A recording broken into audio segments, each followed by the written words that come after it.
So hello everyone, कैसे हैं आप सब। उम्मीद करता हूँ बढ़िया होंगे। एंड आज का जो लेक्चर होने वाला है वो होने वाला है लेक्चर नंबर 8। ओके। तो उम्मीद करता हूँ कि आप पहले जितने भी लेक्चर हैं उन सभी को देख के आए होंगे, है ना। इससे पहले हम एक बार रिवाइज कर लेते हैं क्या क्या पढ़ चुके हैं। हमने बेसिक सा क्रांतिक कोण पढ़ लिया है ना। फुल डिटेल में नहीं पढ़ा, पूर्ण आंतरिक परावर्तन वगैरह क्या होता है ना, उसके बारे में अभी नहीं पढ़ा। लेकिन हाँ, हमने क्रांतिक कोण के बारे में पढ़ लिया, क्या होता है क्या नहीं, आपके समझ में आ गया होगा। इसके अलावा उससे पिछले लेक्चर के अंदर हम अपवर्तनांक पढ़ चुके हैं। उससे पहले हम प्रकाश की किरण का अपवर्तन भी पढ़ चुके हैं। तो ये सारी चीजें हैं जो कि हम कंप्लीट कर चुके हैं। उससे पहले हमने परावर्तन पढ़ा था, उससे रिलेटेड दर्पण सूत्र, अवतल दर्पण जितनी भी चीजें थी वो सब हम पढ़ चुके थे। ऑल यू नो दैट कि अगर आपको आगे बढ़ना है तो ये सारी चीजें आपको पहले क्लियर होनी चाहिए। तो ये आपको बिल्कुल सीक्वेंस में अपलोडेड देखने को मिल जाएंगी।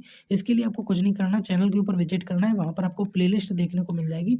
अदरवाइज आपको डिस्क्रिप्शन में जाना है, डिस्क्रिप्शन में भी आपको लिंक देखने को मिल जाएगी प्लेलिस्ट की। वहां पर जाकर आप सभी लेक्चर को आराम से देख सकते हो। जो भी नए हैं उनको बता दूं कि ये 12th फिजिक्स का चैप्टर नंबर 9 किरण प्रकाश की एवं प्रकाश एक यंत्र का लेक्चर नंबर 8 है। तो इससे पहले 7 लेक्चर और हो चुके हैं, उम्मीद करता हूँ आप उनको देखकर ही आए होंगे, तभी आपकी समझ में आएगा। अच्छा, इससे नोट्स के बारे में भी जानकारी देता हूँ कि नोट्स अगर आपको चाहिए तो उसके लिए टेलीग्राम ज्वाइन करें, है ना। टेलीग्राम पर नोट्स कैसे मिलेंगे उसके लिए वीडियो अपलोडेड है चैनल पर। उसके लिए आप चैनल पर विजिट करें और चैनल पर ही पूरा प्रोसेसर आपको बता दिया गया है कि किस तरीके से आप टेलीग्राम पर ज्वाइन हो सकते हैं, है ना। तो आज का जो टॉपिक होने वाला है वो होने वाला है उत्तल या फिर अवतल पृष्ठ द्वारा प्रतिबिंब निर्माण, है ना। हमारे पास कोई इस तरीके से माध्यम है, ये एक माध्यम है और ये दूसरा माध्यम है। इसको मैं माध्यम 1 नाम दे देता हूँ, इसको मैं माध्यम 2 नाम दे देता हूँ। तो अब चूंकि यहाँ पर कोई वस्तु रखी हुई है, उससे कोई प्रकाश की किरण आती है ना, तो वो या तो इधर जाएगी या इधर जाएगी। यानी यहाँ पर कौन सी घटना होगी, प्रकाश का अपवर्तन। प्रकाश का अपवर्तन ही क्यों होगा, क्योंकि ये जो पृष्ठ है, ये पृष्ठ कोई यहाँ से पॉलिश नहीं है ना। ये कोई दर्पण नहीं है जो प्रकाश को परावर्तन करे इधर। ये प्रकाश का अपवर्तन करने वाला पृष्ठ है और यहाँ पर ये माध्यम 1 है, ये माध्यम 2 है।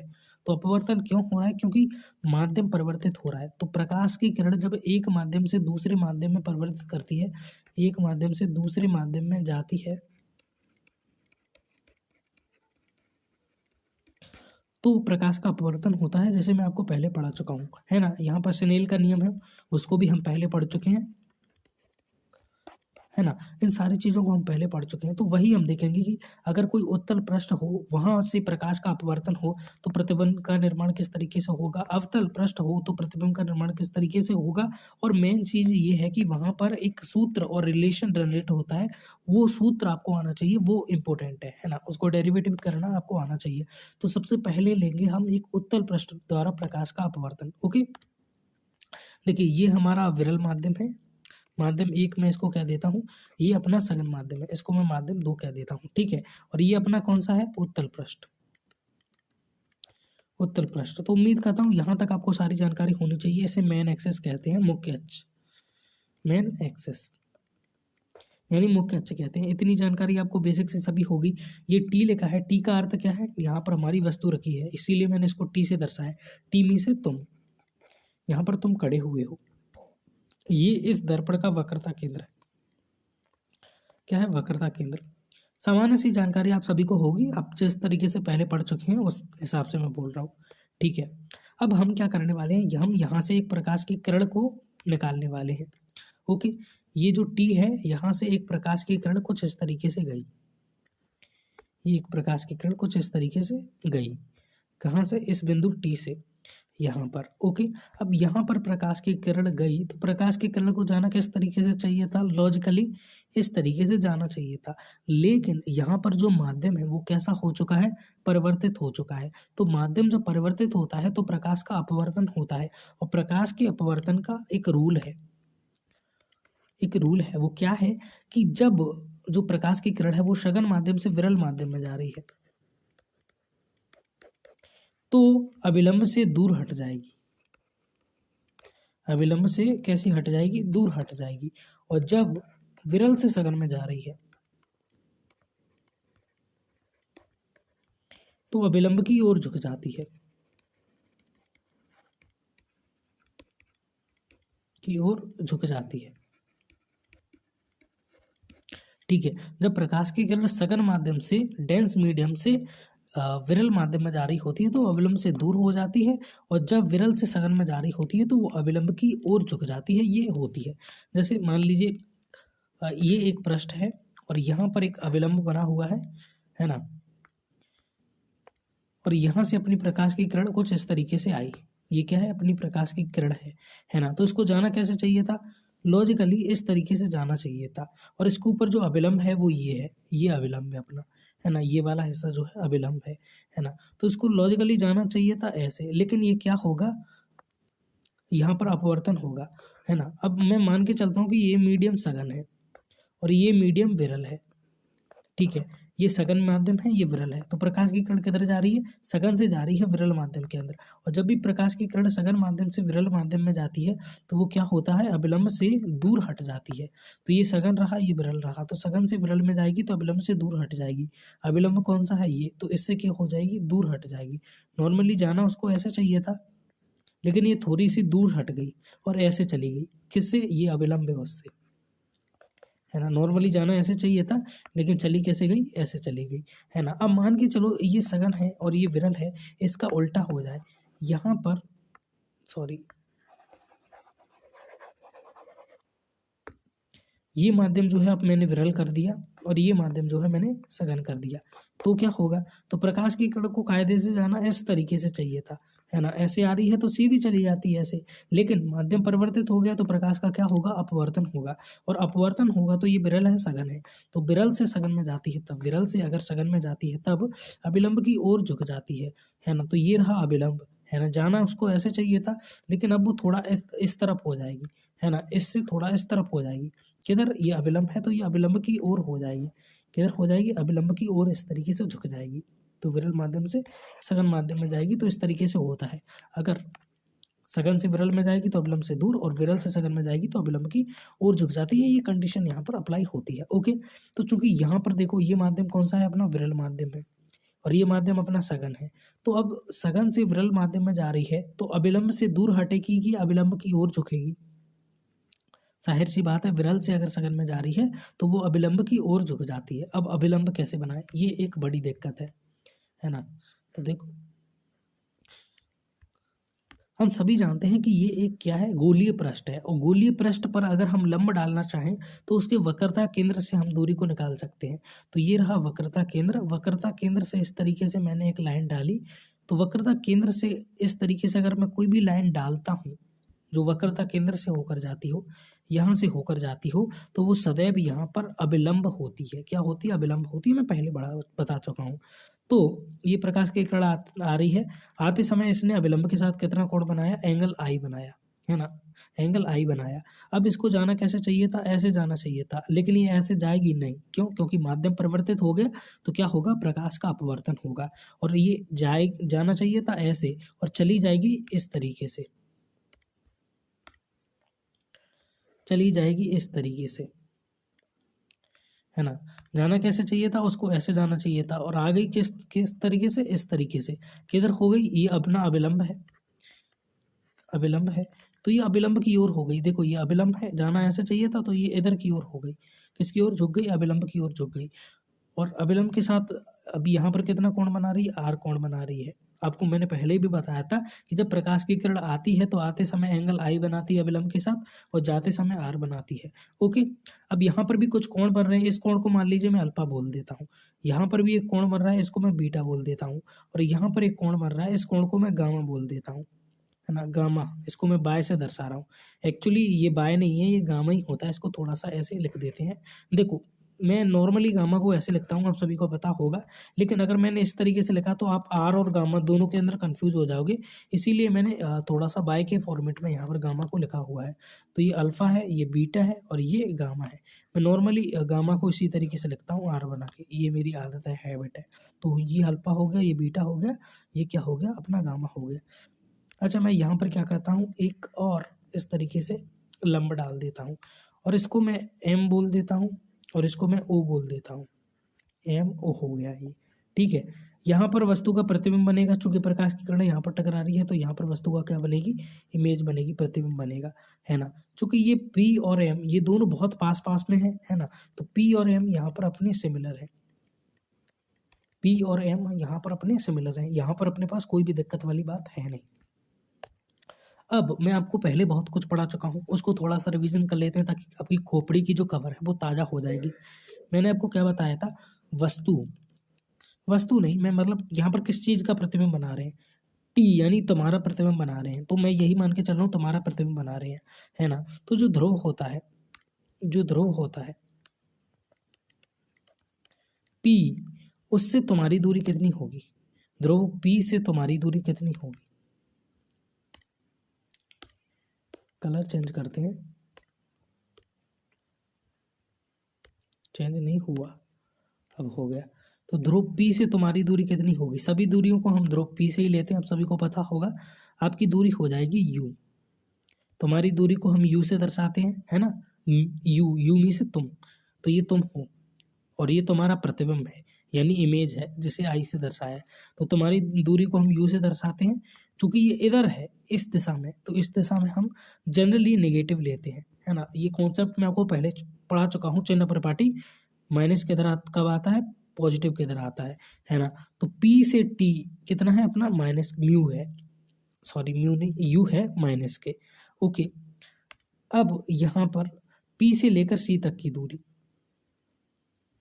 पी से लेकर सी तक की दूरी कितनी होगी, वक्रता केंद्र तक की दूरी आर होती है। चूंकि इधर ले रहे हैं तो इधर लेने वाली सारी दूरियां हम धनात्मक लेते हैं, इधर लेने वाली ऋणात्मक लेते हैं, और ये अपना आई है।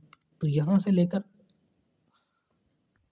आई, ये दूरी कितनी होगी, ये प्रतिबिंब है और प्रतिबिंब की दूरी को हम बी लेते हैं, माइनस नहीं पॉजिटिव ही आएगा यहाँ पर भी, ये है ना। आप सभी जानते हो कि इधर लेने वाली सभी दूरियां धनात्मक होती हैं, ये है ना। तो यहाँ तक ये प्रतिबिंब बनेगा, ये वास्तविक होगा। वास्तविक क्यों होगा, क्योंकि ये प्रकाश के किरण ने खुद बनाया है, हमने काल्पनिक रेखा के द्वारा नहीं बनाया। काल्पनिक रेखा के द्वारा अगर हम बनाते तो वो कैसा होता, आभासी होता। अभी प्रतिबिंब वास्तविक है ना। तो यहाँ से प्रकाश की किरण इस तरीके से आई और ये पूरा कॉन्सेप्ट आपको क्लियर हो गया होगा, यहाँ तक कोई दिक्कत नहीं हुई होगी अगर आपने पुराने लेक्चर को देखा है तो। अब हम यहाँ पर लगाने वाले हैं स्नेल का नियम। स्नेल का नियम क्या कहता है, स्नेल का नियम क्या कहता है अपन से, साइन आई बटा sine are is equal to n2 upon n1, यानी दो का अपवर्तनांक माध्यम दो में अपवर्तनांक माध्यम एक के सापेक्ष। Okay, n2 upon n1।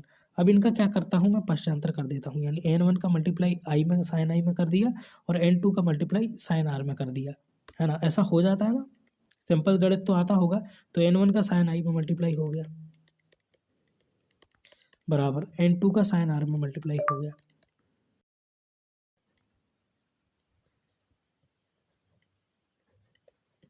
तो n2 का मल्टीप्लाई साइन आपको आर में हवाई मल्टीप्लाई जहाज हो मोड गया। बंद करना होगा।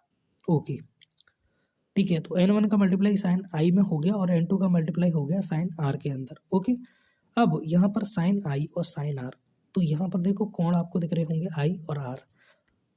यहाँ पर बना है एक कोण आई, यहाँ पर बना है एक कोण आर, यहाँ पर बना है अल्फा बीटा गामा। तो ये यहाँ पर जितने भी आपको एंगल देखने को मिल रहे हैं जिनको मैंने नाम दिया है, ये एंगल बहुत ही सूक्ष्म होते हैं, सूक्ष्म कोण होते हैं, यानी इनकी वैल्यू जो होती है वो बहुत ही कम होती है। क्योंकि इनकी वैल्यू कम होती है तो इनको हम सिमिलर भी मान सकते हैं, है ना। जब साइन थीटा लिखा हो हमारे पास और थीटा जो होता है बहुत छोटा होता है, तो साइन थीटा को हम थीटा के सिमिलर मान लेते हैं, थीटा के लगभग इक्वली मान लेते हैं, है ना। जैसे हमारे पास मान लीजिए टेन थीटा हो, है ना, टेन थीटा, तो आप इसको थीटा भी लिख सकते हो, यहाँ पर कोई दिक्कत नहीं है। आप इसका उल्टा भी कर सकते हो कि आपके पास थीटा लिखा हो तो आप उसको टेन थीटा भी लिख सकते हो, लेकिन ये तभी होगा जब एंगल बहुत सूक्ष्म हो, बहुत सूक्ष्म कोण हो, तब ये साइन और टेन के लिए अप्लाई होता है। ठीक है, तो यहाँ पर n1 साइन आई है, साइन आर है, तो आई और आर बहुत छोटे से कोण है, तो n1 साइन आई को मैं आई भी लिख सकता हूँ और n2 साइन आर को मैं आर भी लिख सकता हूँ, साइन आर भी लिख सकता हूँ। बेसिक मैथमेटिक्स में जब ट्रिगोनोमेट्री वगैरह आपने पढ़ी होगी फिजिक्स के अंदर, तो यहाँ पर ये सारी चीज़ें आपको बताई होंगी। सॉरी, साइन आर की जगह मैं इसको आर ही लिख दूंगा, साइन आई की जगह मैंने आई लिख दिया, साइन आर की जगह आर लिख दिया।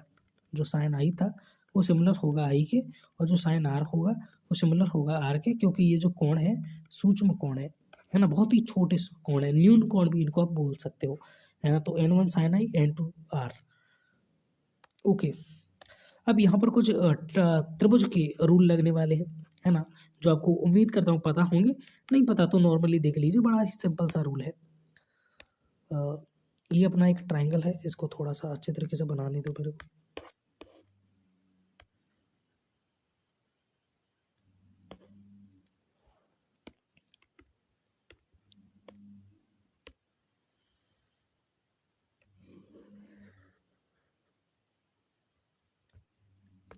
यहाँ पर हमारा कोई थीटा एंगल बन रहा है और यहाँ पर अपने दो एंगल बन रहे हैं, एंगल ए और एंगल बी। इस तरीके से अपने पास दो एंगल बन रहे हैं। तो ये एंगल ए और ये बी, ये आंतरिक कोण है, इसके अंदर वाले कोण हैं जो इधर बन रहे हैं, है ना। जबकि इधर इस दिशा में एक कोण बन रहा है जो कि वाम में कोण है, वाम में कोण है। तो त्रिभुज का एक रूल होता है जो हमसे कहता है कि ये जो बाहर बनने वाला ये कोण है थीटा, ये बराबर होगा अंदर बनने वाले इन दोनों कोणों के योग के, यानी ए और बी के योग के।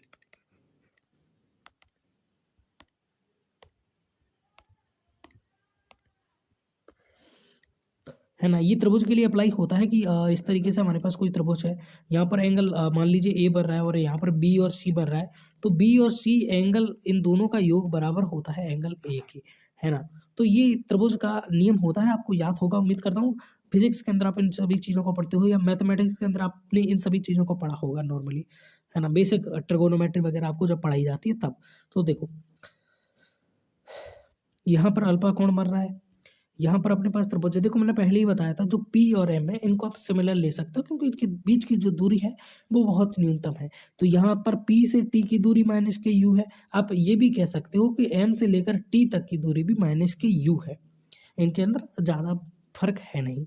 ओके, तो अब त्रिभुज का नियम लगाते हैं। देखो आपको एक ट्राइंगल यहाँ पर बनता हुआ दिखाई दे रहा होगा,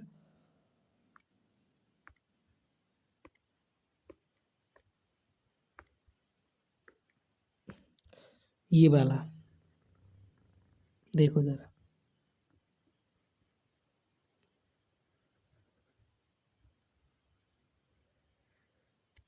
है ना। जो मैंने नीले कलर से पेंट किया है वो त्रिभुज आप यहाँ पर अगर देख पा रहे होंगे तो आप पाओगे कि यहाँ पर एक कोण बन रहा है जिसे अल्फा कोण कहा गया है, यहाँ पर एक कोण बन रहा है जिसे बीटा कोण कहा गया है। अब ये दोनों कोण किस तरीके के कोण हैं, आंतरिक कोण है। और एक बाहर कोण बन रहा है जो यहाँ पर बन रहा है, जो कि है एंगल आई। दोबारा देखो, ये अपना एक त्रिभुज है और यहाँ पर बन रहे हैं अंदर दो कोण अल्फा और बीटा, और बाहर एक कोण बन रहा है एंगल आई। तो बाहर का जो कोण है आई वो बराबर होगा अल्फा और बीटा के योग के, है ना। ये त्रिभुज का बेसिक सा रूल जो कि मैंने अभी आपको बताया था, है ना। तो एंगल आई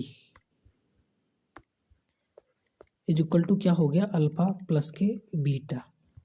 तो यहाँ पर क्या है, N1 आई, तो आई को मैं लिख सकता हूँ अल्फा प्लस के बीटा बराबर N2 आर। इस आर को भी देख लो जरा, आर यहाँ पर बन रहा है, तो यहाँ पर भी आपको एक त्रिभुज नजर आ रहा होगा अगर आप भयंकर वाली दृष्टि से देख रहे हो तो। ये रहा,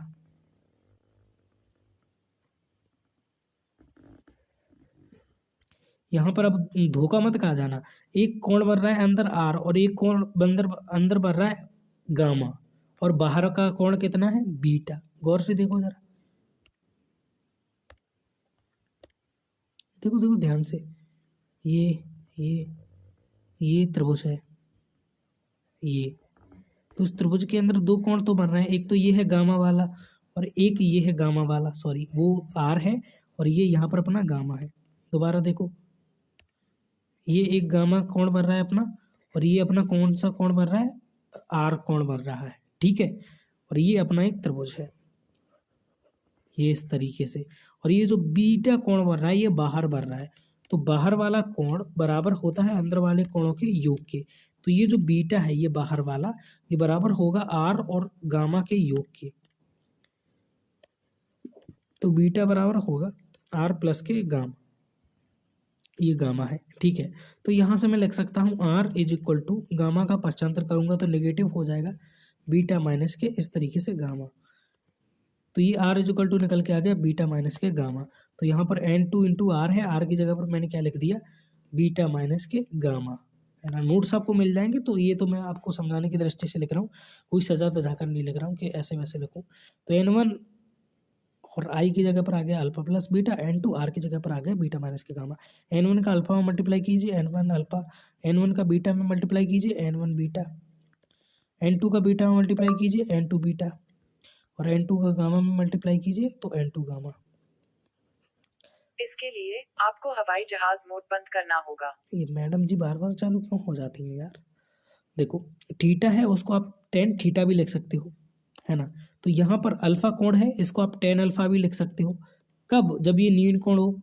और भैया मैं पहले ही बता चुका हूँ आपको कि ये बहुत ही नील कोण है। छोटे छोटे से बच्चे अभी N1 बीटा को टेन बीटा लिख दो, क्या जा रहा है N2 बीटा है ना, टेन बीटा लिख दो इसको भी, माइनस N2 ये जो गामा है उसको टेन गामा लिख दो इस तरीके से। ओके N1 यहाँ पर tan alpha, tan theta is equal to क्या होता है, लंब बटा आधार। आता है कि नहीं, है ना, लाल बटे कक्का। ये ट्रिक है, सिन कॉस टेन, टेन का उल्टा कॉट, कॉस का उल्टा सेक, साइन का उल्टा कॉसेक। तो साइन का क्या होगा, लंब बटे कट, कॉस का क्या हो जाएगा, आधार बटे कट, टेन का क्या हो जाएगा, लंब बटे आधार। तो हमें टेन का निकालना है, तो टेन का हो गया लंब बटे आधार, सिन कॉस टेन, टेन का क्या होगा, लंब बटे आधार, कॉस का हो जाएगा आधार बटे कट, साइन का हो जाएगा लंब बटे कट, लाल बटे कक्का, इसको याद कर लेना नहीं हो तो टेन का क्या हो जाएगा, लंब बटे आधार। इधर देखो, आओ त्रिभुज को देखो, गौर से देखो, यहाँ पर लंब क्या है, ये लंब है MO, और आधार क्या है, यही है आधार, T से लेकर M, है ना, T से लेकर M क्या है, MT क्या है, अपना आधार है, और लंब क्या है OM, या फिर MO भी लिख सकते हो। तो MO अपना क्या है, लंब है, और MT क्या है, अपना आधार है। अच्छा यहाँ पर भी तो देखो, ये भी तो अपना MC आधार है, बट यहाँ पर बीटा कोण बन रहा है, यहाँ पर अल्फा कोण बन रहा है, और हम अल्फा कोण के लिए ले रहे हैं, है ना। तो अल्फा कोण के लिए ये क्या है, ये है अपना लंब MO, और MT ये क्या है, अपना आधार है, और इस तरीके से त्रिभुज कंप्लीट हो जाएगा। तो अल्फा के लिए MO लंब हो गया, MT आधार हो गया। तो यहाँ पर जो टेन अल्फा है उसकी जगह पर हम क्या लिख सकते हैं, लंब बटा आधार। तो लंब क्या हो गया अपना MO, और आधार क्या हो गया MT। ओके, प्लस के N1 टेन बीटा। अब बीटा वाले त्रिभुज को देखो, जहाँ पर बीटा वाला एंगल बन रहा हो, ये रहा, ये बन रहा है ना, ये, इसमें लंब क्या हो गया, वही अपना M हो, आधार क्या हो गया MC, ये लंब हो गया M से O, आधार हो गया M से C।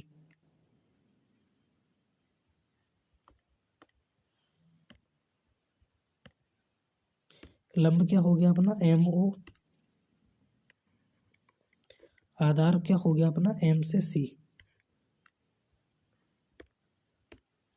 बराबर N2 है तो N2, फिर से टेन बीटा। अब टेन बीटा यहाँ पर था, टेन बीटा ही यहाँ पर है, तो टेन बीटा का क्या निकल के आया था, MO अपॉन MC। तो दोबारा वही टेन बीटा है, तो दोबारा टेन बीटा का क्या हो जाएगा, MO अपॉन MC माइनस के टेन गामा। अब गामा वाले त्रिभुज को देखो, सारे गामा कहाँ पर मिल रहे हैं, 7 सुर देख लो, ये रहा गामा, ये लंब फिर से अपना हो गया MO, और आधार हो गया MI।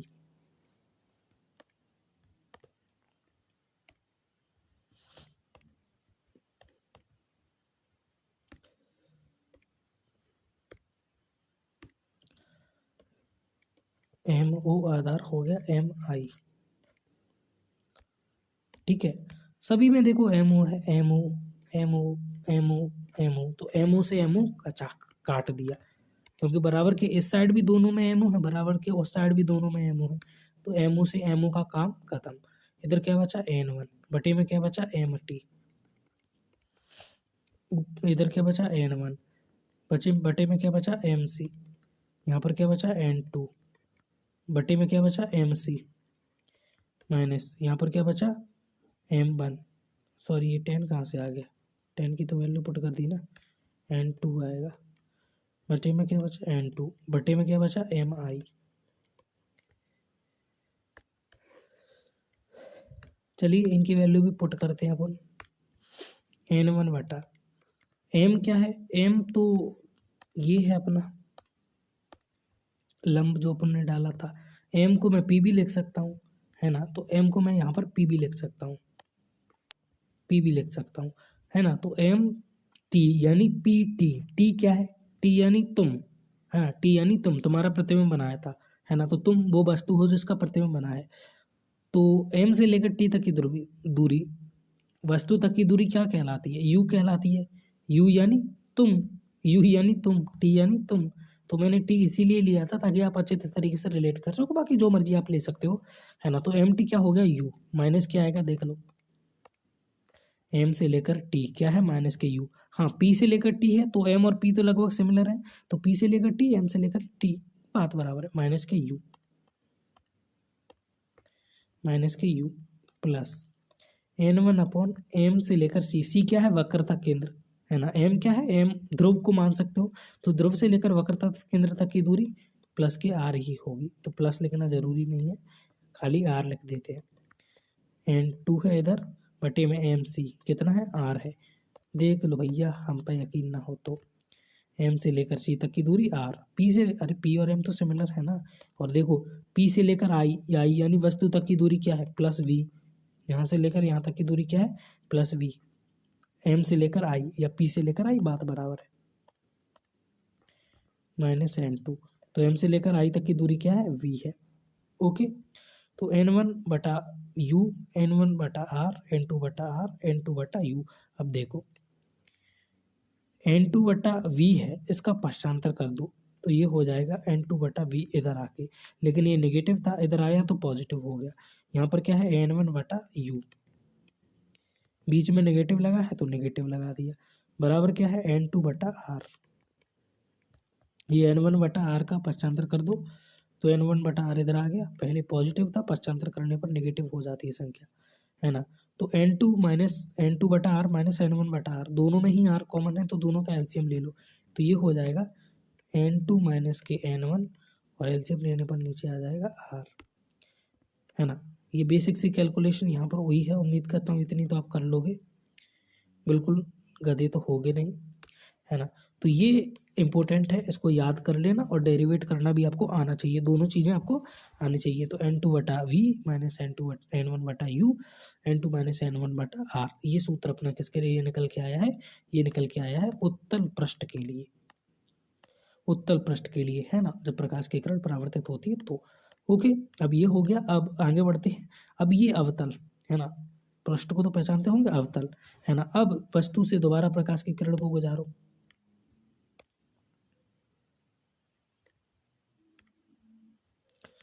कलर चेंज करो, और अब ग्रीन रंग की, ये इस तरीके से अपनी प्रकाश की किरण चली गई, विरल से सघन में जा रही है। पहले तो वक्रता केंद्र डालो,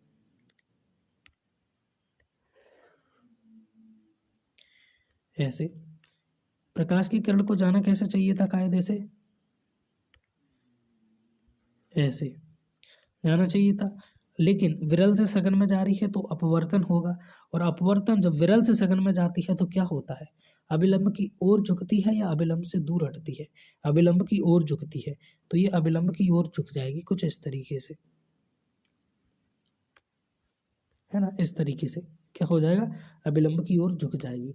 अब यहाँ पर तो दुविधा हो गई कि ये इस तरीके से तो कभी यहाँ पर यानी मुख्य अक्ष पर मिलेगी ही नहीं, और मुख्य अक्ष पर मिलेगी नहीं तो उसका प्रतिबिंब कहाँ पर बनेगा, प्रतिबिंब तो उधर बनेगा, लेकिन हमें तो प्रतिबिंब निर्माण करना है ना, तो हम क्या करेंगे, इसको पीछे खींच के लाएंगे,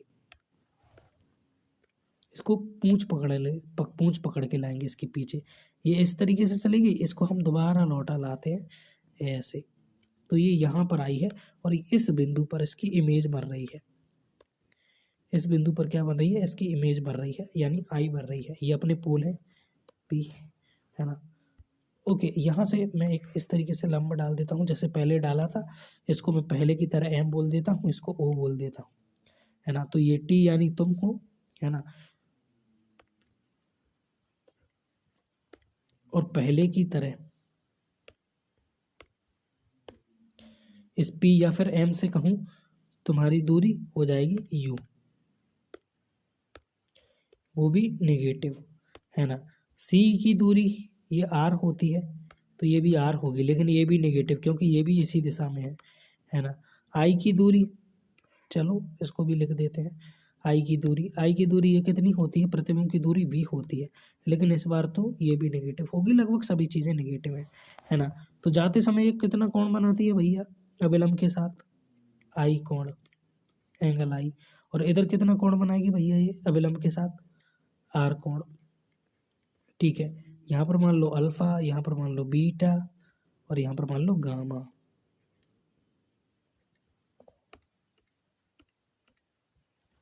2 मिनट रुको थोड़ा सा। ओके, तो यहाँ पर देखोगे तो अल्फा कोण और यहाँ पर अपना बीटा कोण बन गया, यहाँ पर अपना गामा कोण बन गया। तो अल्फा बीटा गामा ये तीनों कोण बन के तैयार हो गए।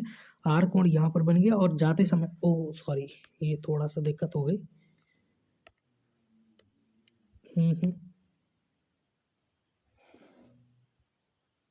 चलो मिट जाने तो दोबारा बना लेंगे। तो अल्फा हो गया ये अपना, ये वस्तु है एम, सॉरी टी यानी तुम। ओके, तो यहाँ पर अल्फा बीटा गामा, प्रकाश की किरण जाते समय जो कोण बनाती है, जाते समय यहाँ पर आई कोण बनाती है अभिलंब के साथ, है ना। आते समय गामा कोण बनाती है, और आर कोण बनाती है, सॉरी एंगल आई और एंगल आर। इस तरीके से मैंने उधर बना दिया था, थोड़ा सा मिस्टेक हो गई थी, बट डोंट वरी, अब सॉल्व हो गई। आई और आर इस तरीके से कोण बन गए, I R alpha beta gamma, ये 3 कोण हमने निर्मित कर दिए साधारण से। ओके, तो अब रूल लगाते हैं। Rule sine I upon sine are is equal to N two upon N one. Sine I को मैंने आई ही लिख दिया, साइन आर को मैंने आर ही लिख दिया, n two upon N one. ठीक है, तो ये हो गया एन वन इंटू आई, और ये हो गया एन टू इंटू आर। पश्चांतर कर दिया ना एन वन का आई में, एन टू का आर में मल्टीप्लाई, तो N one into I, N two into R. N one into I को क्या लिख सकती हूँ मेरे भाई, देखो जरा, ये एक ट्राइंगल अपना बन रहा है। यहाँ पर अंदर का कोण है आई, अंदर का कोण है क्या अल्फा, और बाहर का कोण क्या है आर। आर नहीं, वो गामा है यार। तो I plus K alpha, I plus K alpha is equal to gamma, angle I plus angle K alpha is equal to gamma. ठीक है, तो इस हिसाब से angle I is equal to निकल के आ गया एंगल गामा माइनस के अल्फा, है ना। एंगल लिखो या ना लिखो कोई फर्क नहीं पड़ता, मास्टर को थोड़ी बताना है करके। तो आई इज इक्वल टू हो गया बाय माइनस के अल्फा, तो ये हो गया गामा माइनस के alpha, n two into r. तो देखो ये रहा आर, और ये ट्राइंगल बन रहा है इस तरीके से। तो आर प्लस के बीटा, आर प्लस के बीटा अंदर के कोण बराबर ये बाहर का कोण है, ये है ना। तो आर प्लस के beta is equal to gamma. तो बीटा इज इक्वल टू क्या हो गया, सॉरी आर की वैल्यू निकालनी है ना अपने को, तो आर इज इक्वल टू क्या हो गया गामा माइनस के बीटा। तो यहाँ पर है आर, आर की जगह पर लिख दिया गामा माइनस के बीटा। ओके, तो एन वन इंटू ये हो गया अपना एन वन इंटू गामा, और ये हो गया n one into alpha, multiply कर दिया तो एन टू का गामा में मल्टीप्लाई किया तो n two into gamma, n two का बीटा में मल्टीप्लाई किया तो n two into beta. N one gamma को लिख दो 10 गामा, एन वन अल्फा को लिख दो 10 अल्फा, एन टू गामा फिर से सारे गामा, और बीटा ओके एन वन 10 वही लंब बटा आधार लाल बटे कक्का, है ना। तो लंब बटा आधार 10 गामा के लिए, गामा कोण कहाँ पर बन रहा है, गामा कोण अपना यहाँ पर बन रहा है। देखो मैंने बोला था ना गामा को मेरे को लिखने की आदत है किससे,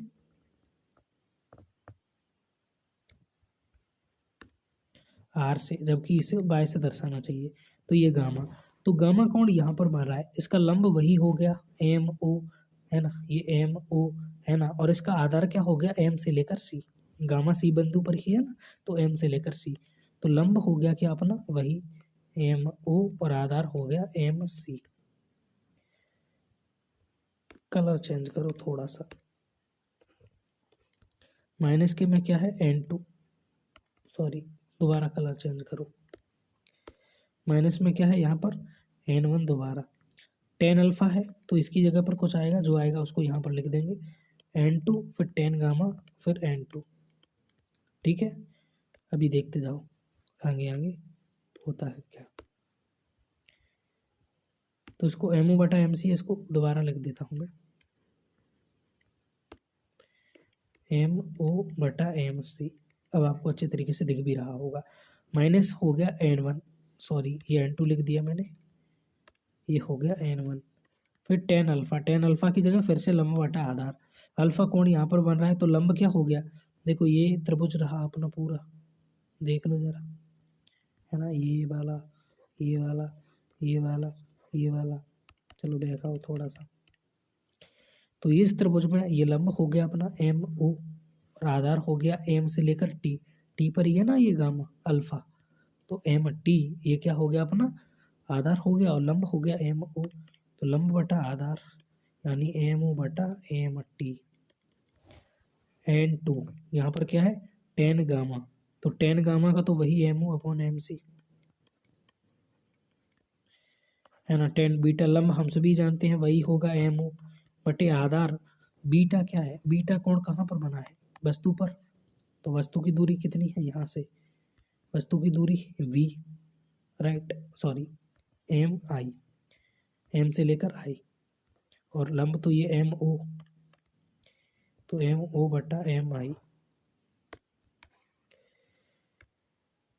वही पिछला हाल, M O M O M O M ओ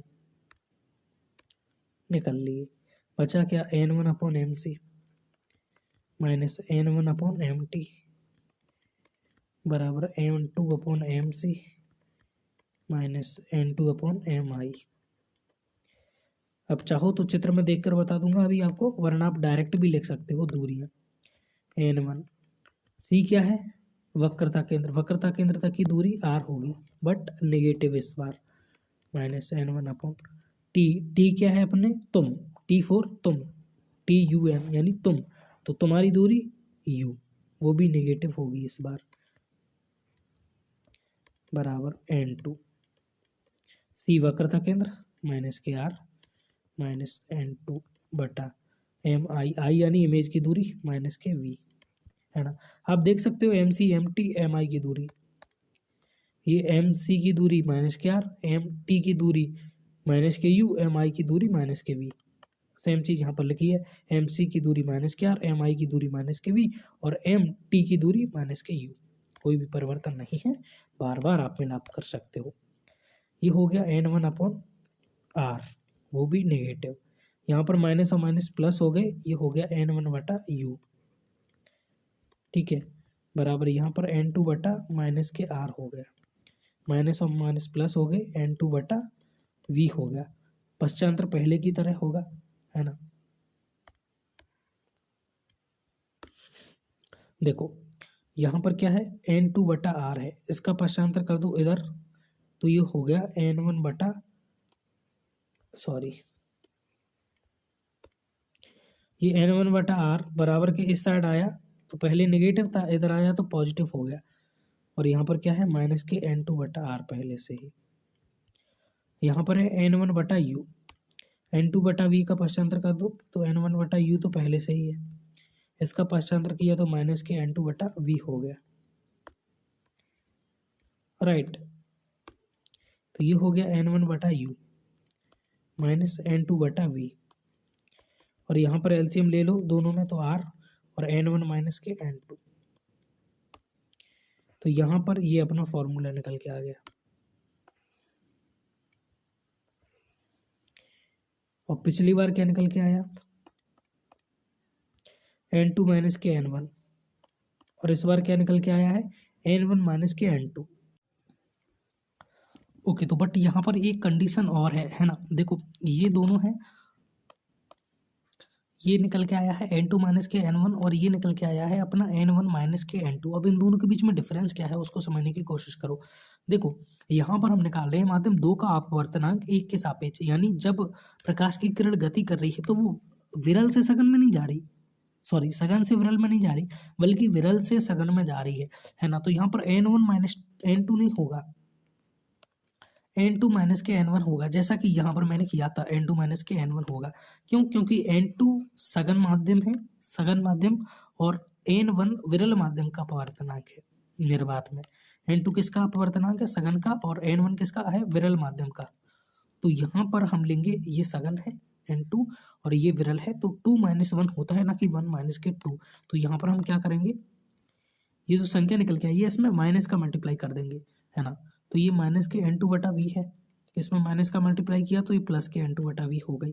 और n1 बटा यू ये कैसा था? पॉजिटिव था, इसमें माइनस का मल्टीप्लाई किया तो निगेटिव हो गया ये। या फिर इसको ऐसे कर लो, एक काम करो, बिल्कुल सिंपल से तरीके में बता रहा हूँ मैं आपको। n1 माइनस के n2 बटा आर है, इसका पक्षांतर कर दो इधर, तो ये पॉजिटिव से नेगेटिव हो जाएगा, तो n2 माइनस के n1 बटा आर हो जाएगा, है ना।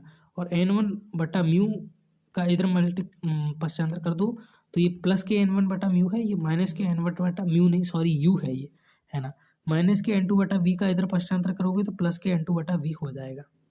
तो माइनस के n2 बटा वी इधर आया तो प्लस के n2 बटा वी हो गया, माइनस प्लस के n1 अपॉन यू इधर आया तो माइनस के n1 अपॉन यू हो गया। n1 माइनस के n2 बटा आर का पक्षांतर किया तो n1 माइनस n2 से n2 माइनस के n1 हो गया। क्यों? क्योंकि इसमें माइनस का मल्टीप्लाई हुआ, माइनस का मल्टीप्लाई जैसे ही हुआ तो प्लस का n1 माइनस का हो गया और माइनस का n1 n2 प्लस का n2 हो गया। ओके, तो पक्षांतर करना आपको आता होगा, तो ये अपना सूत्र है। हाँ, अगर मैं अब चाहूँ तो इसको ऐसे भी लिख सकता हूँ कि n2 upon v minus n1 upon u बराबर n2 माइनस के n2 माइनस के n1 अपॉन आर। तो ये लिखना क्यों जरूरी होता है? ये माध्यम को दर्शाता है, इसको दर्शाता है, माध्यम को दर्शाता है कि सघन से विरल में जा रहे हैं या विरल से सघन में। तो n2 माइनस n1 यहाँ पर आएगा, ना कि n1 माइनस n2। हाँ, अगर हम विरल माध्यम से सघन माध्यम में जा रहे हैं, अगर हम सघन से विरल में जाए तो हाँ उल्टा कर दें तो यहाँ पर n2 बटा n1 करने की जगह आपको n1 माइनस के n2 करना है, बस इतना ही फर्क रहेगा। तो उम्मीद करता हूँ इतना आपकी समझ में आ गया होगा, क्या हुआ कैसे हुआ। चलिए मिलता हूँ आपसे किसी नेक्स्ट लेक्चर के अंदर, तब तक के लिए bye. Hold me close till I get up. Time is barely on our side. I don't wanna waste what's left. The storms we chase are leading us.